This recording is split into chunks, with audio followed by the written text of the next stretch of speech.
Olá, estamos aqui para mais um Rosilma Roldan e os Jovens Pensadores, novo formato pandemia. Nós aqui em Santos estamos já na fase verde, mas na medida do possível estamos evitando aglomeração, sair de casa o mínimo possível. Então nós estamos agora inaugurando, depois passadas as eleições, ficamos aí 3 meses no gancho, e agora estamos voltando nesse novo formato que foi inaugurado pelo meu querido amigo Leandro Sampaio, a quem eu agradeço esses programas todos que ele fez, inclusive entrevistou gente do Brasil todo, essa tecnologia nos permite isso.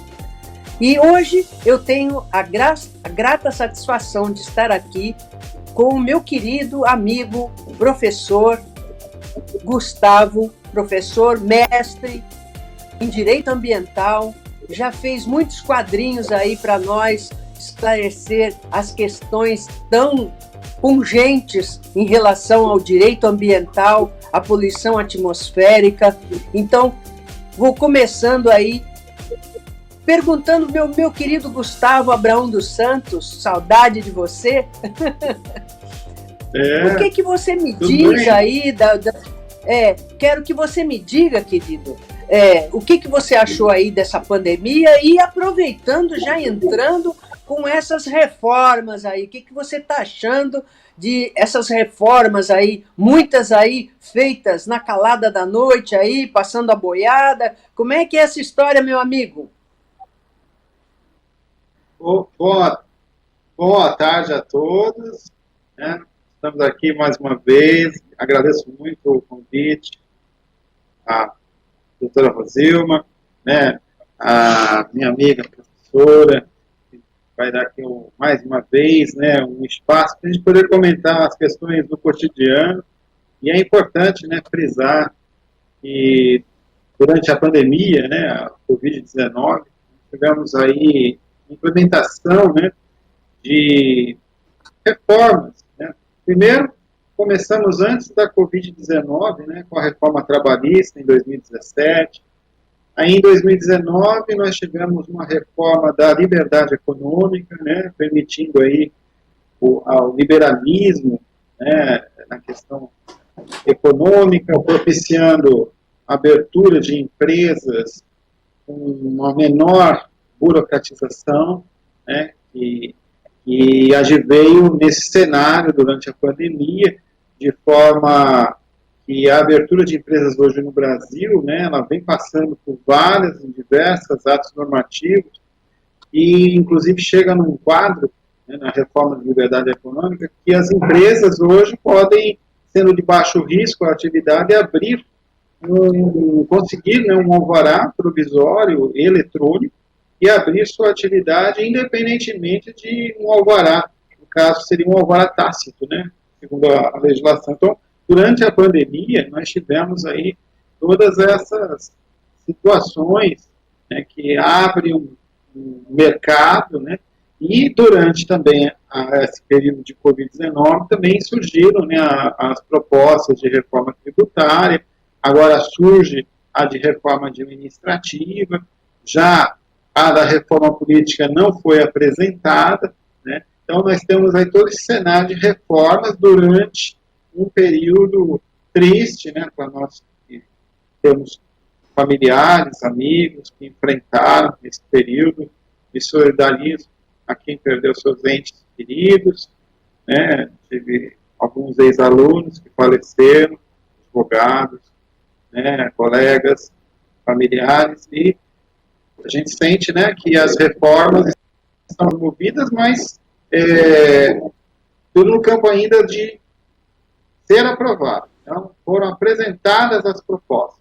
Se vai ser aprovada, aí depende do Congresso. O presidente Temer encaminhou, na época, encaminhou as propostas, não conseguiu aprovar todas, fez a trabalhista, como você bem disse, na previdenciária houve aquela denúncia contra ele, aí ele já não contava tanto com o apoio do Congresso, teve que parar tudo, e agora, no atual governo, nós tivemos aí a reforma previdenciária, né, que foi também aprovada a duras penas. A minha pergunta para você, Gustavo, é o seguinte: o que você acha dessa reforma previdenciária? Porque, assim, nós temos uma memória no Brasil de que toda vez que se aperta o cinto, né, como se diz, hoje é uma expressão em desuso, mas continua-se convocando a população para se apertar o cinto. São sempre os mesmos sacrificados, né? É o trabalhador, é o aposentado, é o idoso, né? Porque são pessoas que têm endereço conhecido, têm olerite, então é fácil simplesmente você, como aconteceu agora esse mês, aqui no estado de São Paulo, os servidores públicos, de um mês para o outro, tiveram triplicada a sua contribuição previdenciária. Enquanto nós temos os servidores, as pessoas aposentadas, que depois que se aposentam, desde que não voltem a trabalhar, elas não recolhem a previdência, o servidor público, por exemplo, ele continua contribuindo. E mais, agora esse mês, precisamente no estado de São Paulo, todos os servidores públicos foram agraciados de um mês para o outro com o triplo do que já contribuíam, mesmo aposentados. E isso é um impacto no líquido do aposentado terrível, né? Porque é justamente numa idade em que a pessoa vai mais em médico, toma mais remédio, tem fisioterapia, que muito tipo de fisioterapia, e alguns tipos também de hidroginásticas, pilates e tal, são até procedimentos caros e que o plano não cobre, né? E aí, de uma hora para outra, nós vemos professores, né, que já têm uma aposentadoria baixa, muito desesperados por conta do que houve. E não vemos essa mesma sanha reformatória nas categorias que ganham mais, que a gente sabe, né? Os militares, né? Os altos cargos do Poder Judiciário, o próprio Poder Legislativo, né? E sempre as empresas que estão devendo para a Previdência, bilhões, trilhões para a Previdência, para a Receita Federal. A minha pergunta para você é certo começar sempre pelo mesmo segmento, sempre a reforma sempre pela a trabalhista e a previdenciária? São sempre as primeiras. Aí depois parece que para a sanha, né, reformatória, e aí para por aí. Nunca vem a política, nunca vem a administrativa, nunca vem a tributária. O que você acha? Todas as reformas, né, elas envolvem finanças públicas. A grande questão é o orçamento. Então, a nossa Constituição, lá no artigo 63 ao 69, trata do orçamento público. Então, lá nós temos a regra de ouro, que nos remete ao cumprimento da Lei de Finanças Públicas e de responsabilidade fiscal. As reformas da Previdência e Trabalhista, elas não vêm a atingir de forma impactante as finanças públicas, que é a grande preocupação de estabelecer uma harmonização econômica. Então, embora essas reformas citadas já tenham sido confeccionadas e finalizadas, já estão em vigor, as reformas tributária e administrativa, elas tratariam de uma maior viabilidade de finanças públicas. Ela é mais urgente, no sentido de dar necessidade de equilibrar essas contas públicas. Então, o atual sistema político, infelizmente, não favorece essas mudanças. Então, a reforma, tanto a tributária e administrativa, elas ficam empacadas. Seria, antes ainda, necessária uma reforma política. O que seria uma reforma política? A questão do acesso aos cargos públicos por nível técnico, não por nomeações, uma inserção de conselheiros cidadãos voluntários, o voto não obrigatório, uma proibição de reeleição, representação distrital por número de habitantes, para a gente poder profissionalizar uma atividade que reflete a cidadania de representação de nós todos que votamos nessas pessoas que são políticas. Para que isso seja, né, dada uma eficiência, uma redução de custos, um redirecionamento para investimento externo e, principalmente, a profissionalização dos serviços públicos. E aí emendaria com uma reforma administrativa, no sentido de preservar todos os direitos que estão estabelecidos, nos direitos adquiridos, né, dos profissionais que já estão atuando com servidores públicos, né, e trazer essa reforma num prazo aí de 10 anos, praticamente, para dar uma aliviada nos cofres públicos, nas contas públicas. A reforma tributária, ela é mais imediatista, né?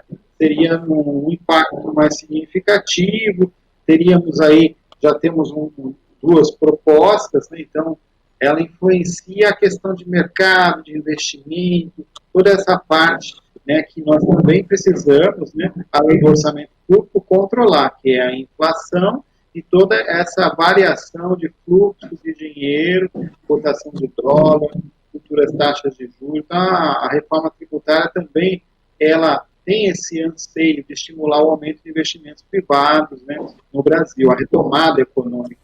Então, tem todo esse cenário.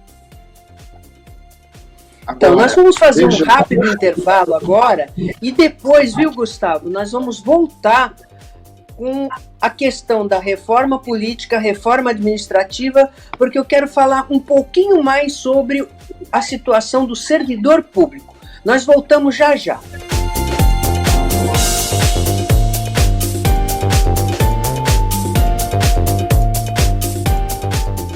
Pensando na facilidade e maior conforto para você, o aplicativo da TV Com oferece nossa programação ao vivo 24 horas e interação com nossas redes sociais. O app TV Com Play já está disponível no Play Store para sistema Android e no App Store para sistema iOS.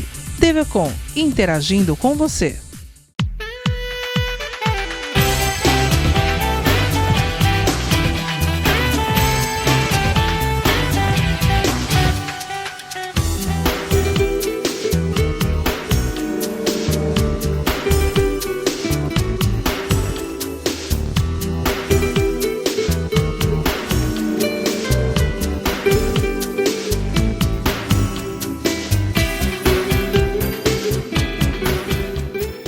Acesse o nosso site e acompanhe a nossa programação 24 horas ao vivo. Interaja com as nossas redes sociais e acompanhe as últimas notícias da nossa região e do mundo. Fique por dentro também de todos os nossos programas e conteúdos especiais.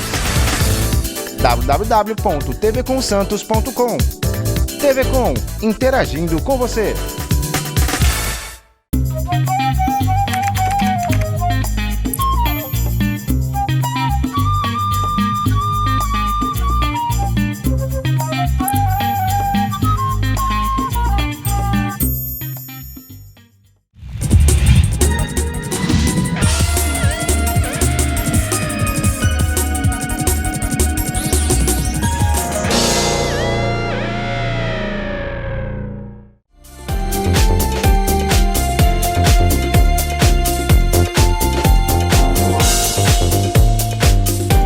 Voltamos e agora nós vamos fazer uma pergunta para o meu querido Gustavo Abraão dos Santos sobre o servidor público. Nós falamos que o servidor público, né, Gustavo, ele é sempre o grande sacrificado, não só o servidor público, o trabalhador de um modo geral.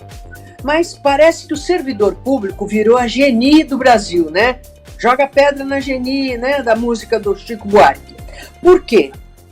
Porque existe aí uma má intenção, não sei se você concorda comigo, dos políticos, de um modo geral, que tem muita raiva do servidor público concursado. Exatamente o contrário do que você propôs. Você propôs qualificar, fazer seleção, exigir qualificação, diploma de curso superior para certos cargos, enfim, com o que eu concordo plenamente.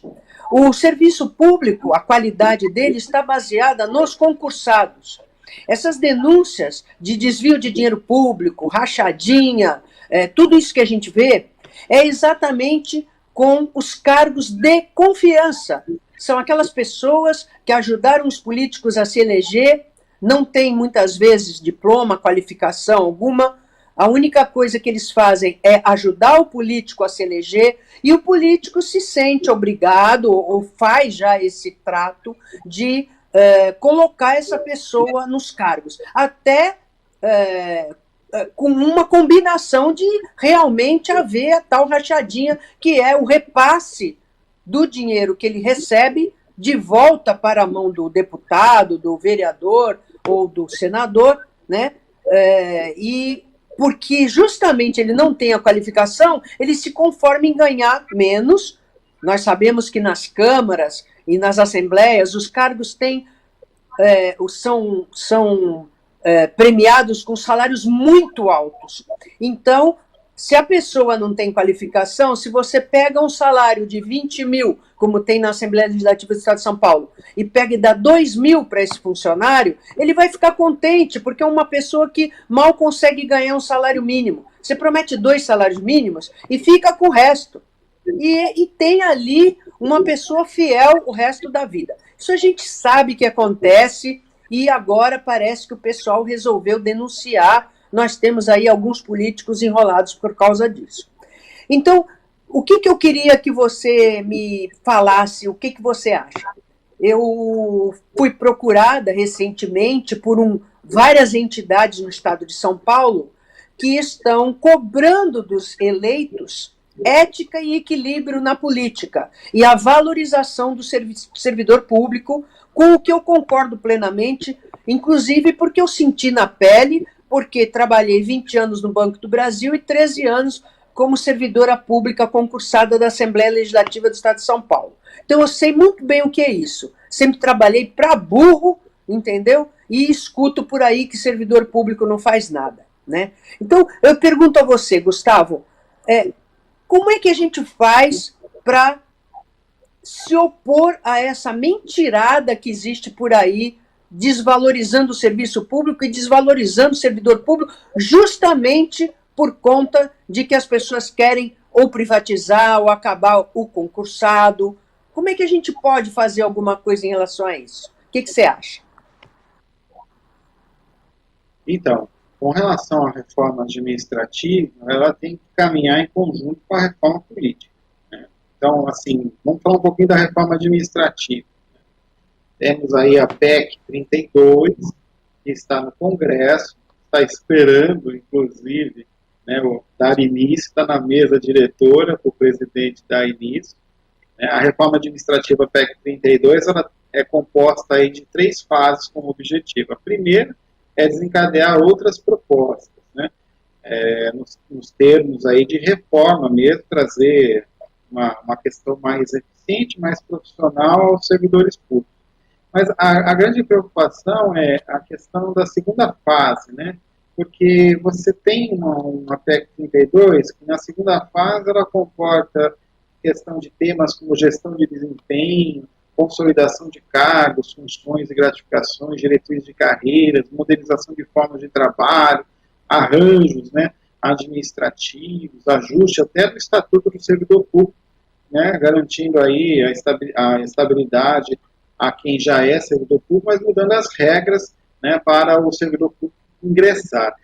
Lembrando que essa PEC 32, ela traz também um aumento de princípios, lá no artigo 37 da Constituição, né, nós temos outros princípios sendo colocados, né, que é interessante mencionar: a boa governança pública, que é a ética, né, mencionada, a questão da inovação e da imparcialidade, me chama a atenção esse princípio também sendo colocado.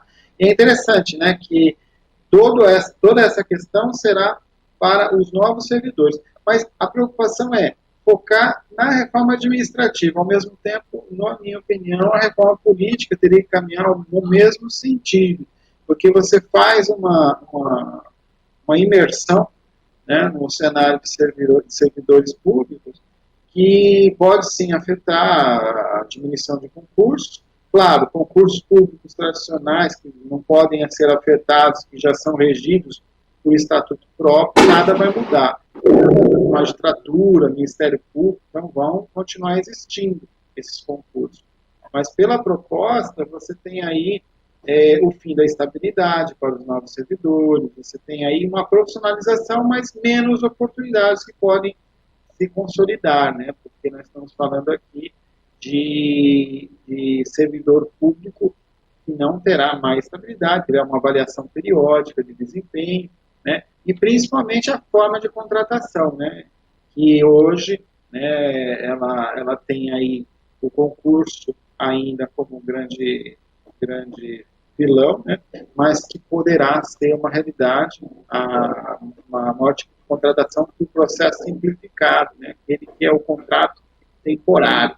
Então, são situações que a PEC 32 nos coloca e, ao meu ver, ela teria que andar em conjunto com a reforma política, porque a reforma política, ela também faz parte de um orçamento público para melhorar a eficiência. Não adianta mexer no artigo 37, administração pública, e deixar de lado quem é da administração pública direta e indireta em cargos comissionados.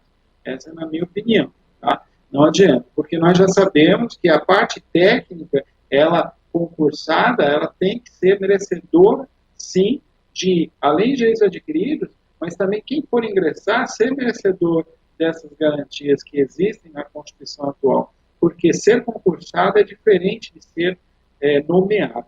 E isso é que nós teríamos que trabalhar em conjunto. Diminuir cargos nomeados para ter mais cargos concursados, ou até mesmo, como a reforma administrativa aqui permite, contratação mesmo, prazo determinado, por um ano, por mais um ano, de modo simplificado, mas de forma técnica. Eu defendo isso. Secretários seriam contratados por processo seletivo técnico, onde seria levado em consideração o seu currículo, a sua formação. Então, esse seria o tipo de reforma adequada para a reforma política, ao meu ver.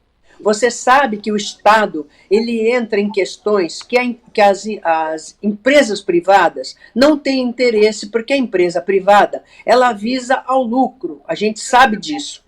Então, muitas vezes, certas iniciativas, elas dão prejuízo mesmo.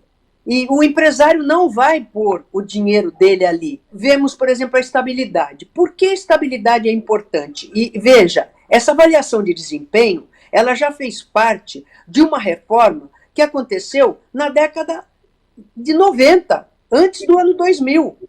Foi feita uma reforma lá atrás que pôs o princípio da eficiência. A estabilidade é um direito relativo, ela está atrelada ao princípio da eficiência. Agora, por que é importante a estabilidade? Não só para os funcionários antigos, os novos também.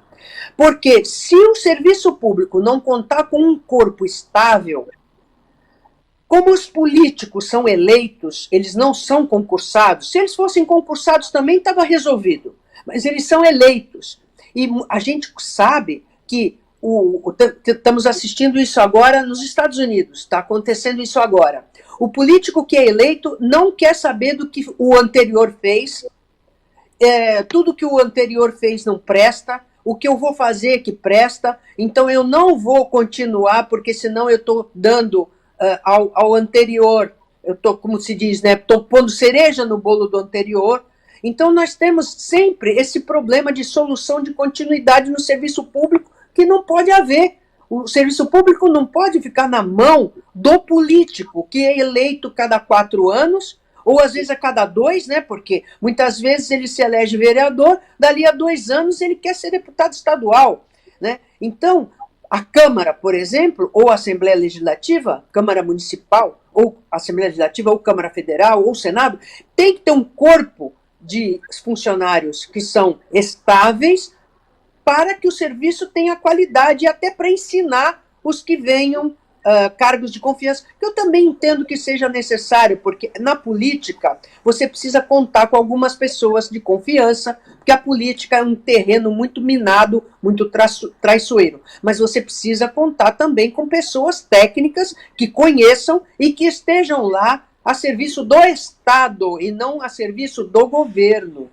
Assim, os governos, não só o federal, o estadual e o municipal, a questão, ela se torna um debate porque mexe com as finanças públicas, que é aquele assunto inicial. E aí a mídia, né, dá importância para a reforma tributária.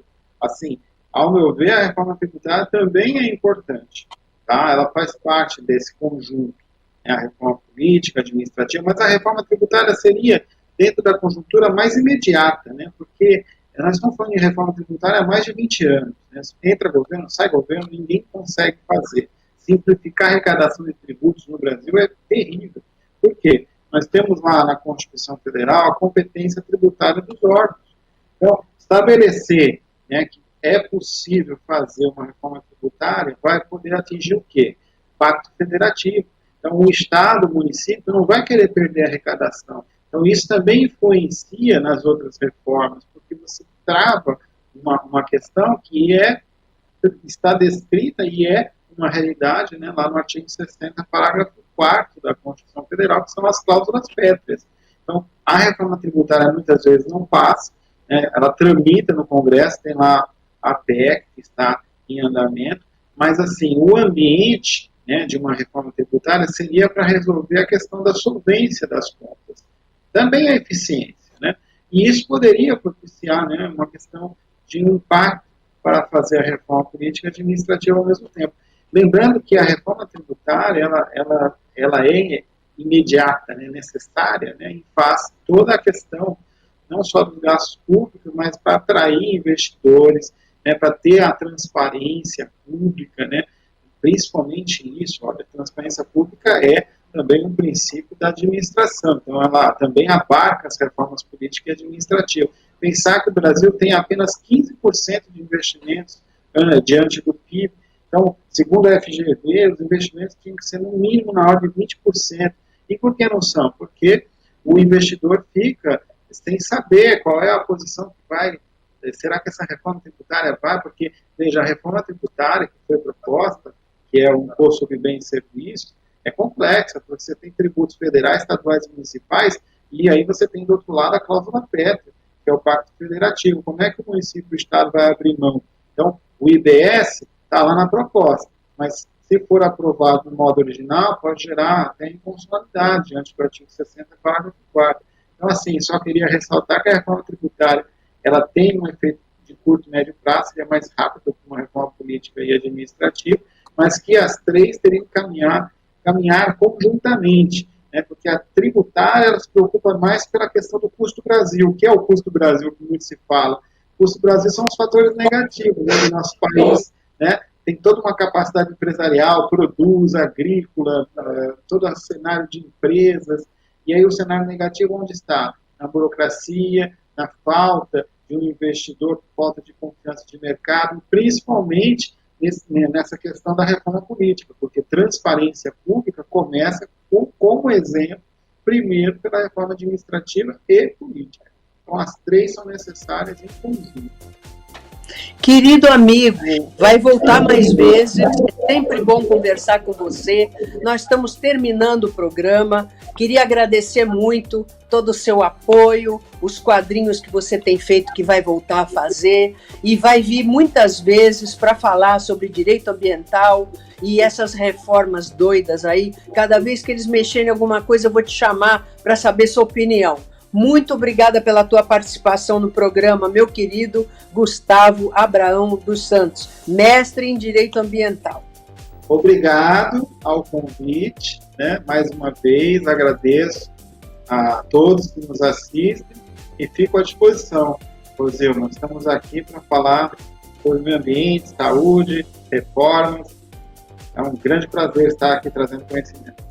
Espero que vocês tenham gostado do programa de hoje, em novo formato, esperando estar outra vez com vocês, sábado que vem, às 15 horas, com reprise segunda-feira, às 17h30, lembrando que estamos na TV com Santos e também na TV com Brasil, para mais de 50 milhões de brasileiros assistindo o nosso querido programa Jovens Pensadores, já no 8º ano de exibição.